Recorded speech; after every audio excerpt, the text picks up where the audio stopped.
from his powerful striking to insanely good technical tools in his possession. Here's why Leon Edwards will beat Kamaru Usman in UFC 286. Starting off, he's the best English athlete on the roster, and having that reputation can't be easy to maintain. He's going to have a rematch against the welterweight kingpin Kamaru Usman in UFC 286, so that can't be too easy. But one thing is clear, when we watch Rocky fight, we know he's really good, and anyone who argues otherwise is probably just a hater. He's tall, powerful, and weighs 170 pounds. He used to be on the skinnier side, but he filled out his frame and now matches up well with most of his enemies, in terms of physicality at least. The thing to notice about this guy is his striking and wrestling ability. Then to the body again. Beautiful body shot there. Big left hook, big right hook. Beautiful work. Edwards getting his shots.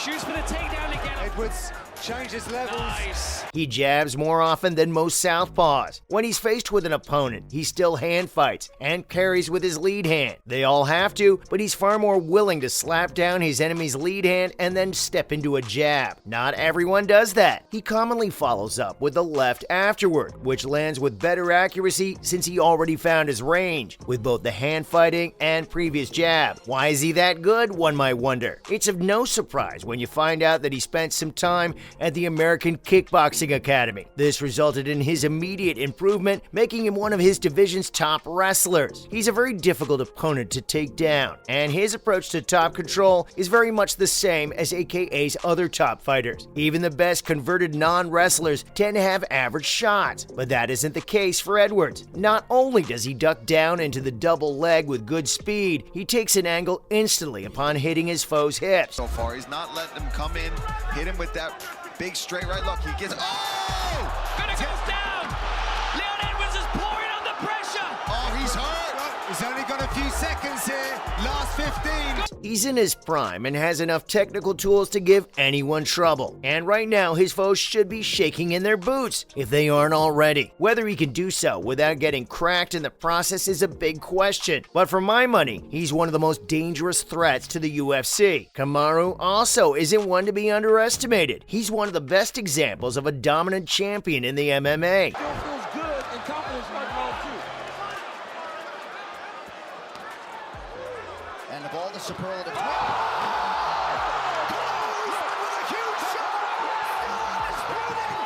He has one superhero power. If you take Khabib Nurmagomedov out of the equation, there is no one in the UFC with stronger wrestling than him. His raw strength and power, combined with an excellent rotation of techniques, makes his takedowns often impossible to resist. Offensively, he's an absolute menace. His transition from inside trips to slams and vice versa are incredible to watch. His double leg technique is simply awesome, and looking into his weaknesses is like trying to find a needle in a haystack. and of all the superlatives,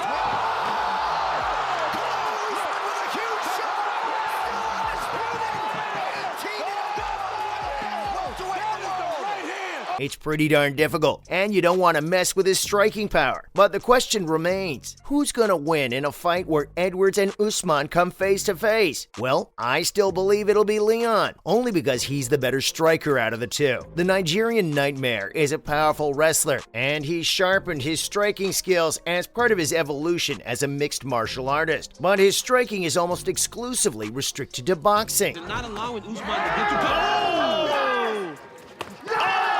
huge right from Usman. This could be the beginning of the end. It's over. It's over. Oh, look at Burns surviving. Usman switched southpaw. And that will do it.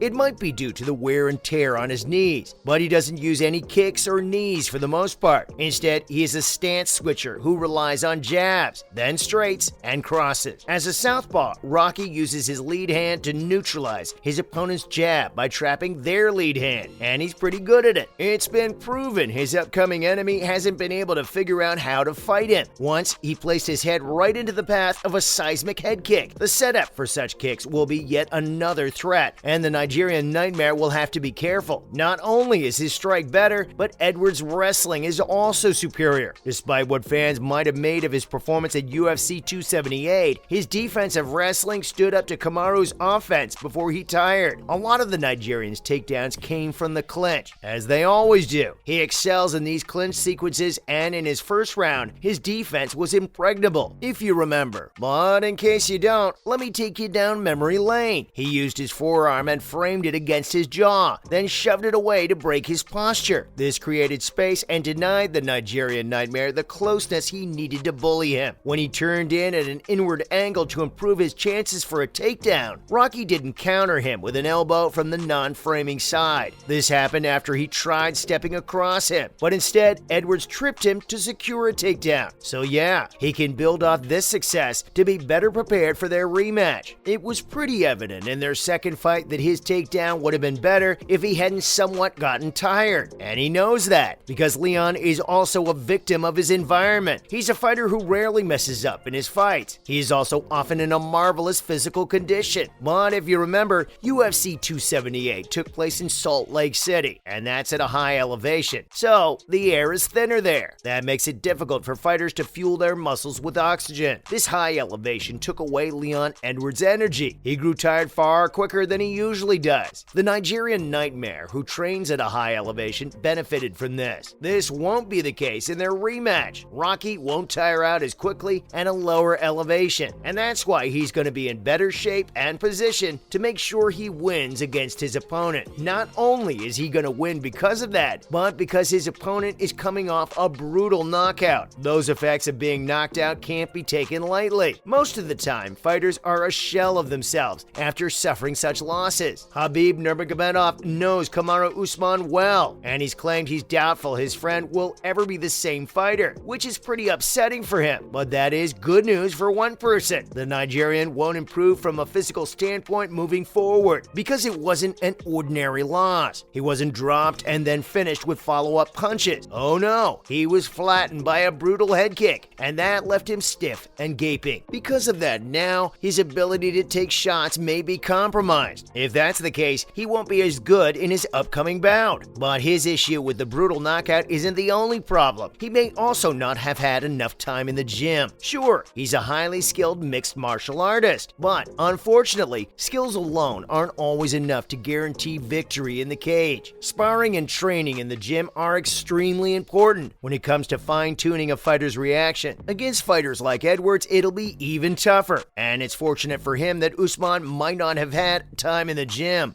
at least not the necessary training in time to prepare. He also had to honor a medical suspension because of a serious sparring due to the knockout loss he suffered. This prevented him from heading right into the gym to train, which makes a lot of sense. He needs to rest. That's another piece of good news for his opponent. That's it from my end. Do you think Leon will beat Kamaru Usman in UFC 286? See you all in the next video.